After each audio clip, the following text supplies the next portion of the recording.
Bonjour à tous, heureux de vous retrouver. Voilà, on est dans un temps particulier, encore une fois, un reconfinement. Et c'est l'occasion pour les uns et les autres de nous concentrer sur quelque chose de tellement important. Cette chose importante, c'est que Jésus veut te parler. Jésus veut nous parler. Je crois que pour beaucoup d'entre nous, nous avons une vie de prière. Nous lui parlons. Mais je voudrais rappeler aujourd'hui, dans ce temps de reconfinement, même si pour certains cela ne va pas trop changer parce qu'ils continuent de travailler, néanmoins je voudrais rappeler que Jésus veut te parler. Jésus veut parler en tout temps, mais c'est peut-être l'occasion pour toi et moi de l'entendre, de l'écouter. Vous savez, dans la Bible, il y a un passage où il y a deux personnes, Marthe et Marie, qui accueillent Jésus chez elles. Et nous voyons que Marthe est en train de faire des choses, de travailler pour Jésus, tandis que Marie est à ses pieds. Elle écoute Jésus parler. Et Jésus va dire que Marie a choisi la bonne part, la part qui ne lui sera point ôtée. Ce qu'a fait Marthe, ça a été oublié. Mais lorsque Marie va écouter Jésus, quelque temps après, l'acte que Marie va faire ne va pas être oublié. Parce que Marie va adorer Jésus, répandre un parfum sur Jésus et lui essuyer les pieds. Et cet acte va être transcrit dans la Bible jusqu'à aujourd'hui. Il y a toujours des choses précieuses qui sortent de ce moment où nous écoutons Jésus, où nous sommes au contact de Jésus.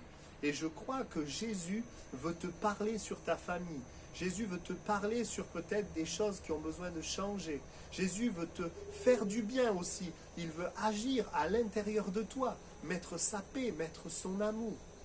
Jésus veut peut-être te parler dans son service, dans son œuvre. Alors j'aimerais vous inviter vraiment à tourner vos regards vers Jésus. Vous savez, dans une relation d'amour, ce qui est important n'est pas de faire des performances, mais ce qui est important, c'est de partager, c'est d'écouter.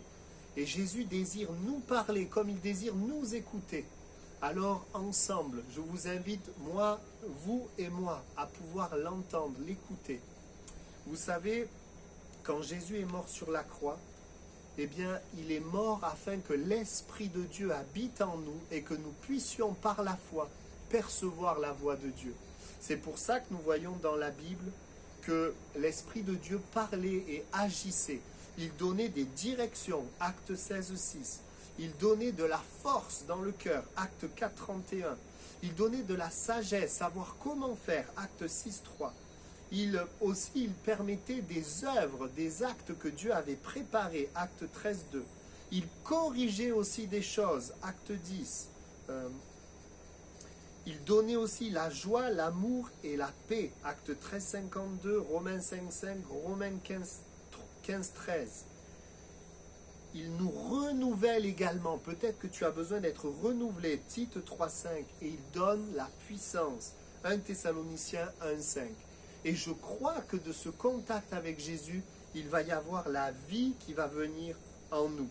Alors, d'une manière pratique, je t'invite vraiment à prendre ta Bible, un carnet, et à pouvoir méditer la parole, peut-être dans une lecture suivie, méditer un texte chaque jour, t'approcher de Dieu, mais aussi dans la prière, aussi dans l'écoute, et d'écrire ce que Dieu te dit. Je crois vraiment que Dieu veut nous parler. Je terminerai avec ce verset 2 Corinthiens 13:14, que la grâce du Seigneur Jésus-Christ, l'amour de Dieu et la communication du Saint-Esprit soient avec vous tous. Que durant tout ce mois de novembre, mois de décembre, la communication du Saint-Esprit soit avec nous. Que nous puissions entendre Jésus et que de ce contact, de cette écoute, il puisse sortir quelque chose de vivant, de puissant, d'éternel. Que le Seigneur vous bénisse et à très bientôt.